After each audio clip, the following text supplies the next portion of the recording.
Kayo ang bobo. Kayo ang bobo. Mahirap kasi dito kay Boy Dila, sa halip na humingi na lang sana siya ng apology, di ba? O kaya nagpakumbaba na lang sana siya. Nangyari, pinrovoke pa niya yung mga tao Nangyari tuloy, lalong dumami yung nagalit sa kanya. Yung mga tao tuloy, pinadalan siya ng mga orders online. May mga nagpadala ng bulaklak ng patay, may nagpadala ng mga pagkain, construction materials, kung ano-ano pa. Pinadala sa kanya, napirwisyo tuloy yung mga riders. Mali naman yon. Kaya lang, sinisisi nila dun sa mga taong nagpadala. Ang pinagugatan yan yung pagkaka-provoke mo kasi sa kanila Dapat sana Brad, kung pakumbaba ka na lang, humingi ka ng paumanhin, humingi ka ng apology, baka naintindihan ka pa ng mga tao Wala na-provoke mo yung mga tao kasi. Kuya, babasahin kita, sabi niya. Hindi pwede kasi may meeting siya. Binasa ko pa rin, piyeste.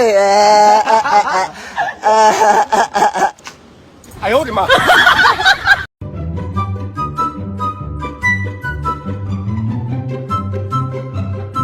Bobo ka, proud ka pa? Bobo ka daw, proud ka daw, bobo. Kayo ang bobo. Kayo ang bobo. Kayo ang bobo. Huwag kayo dadaan dito sa June 24. Babasahin ko kayo. Ano, kaya na.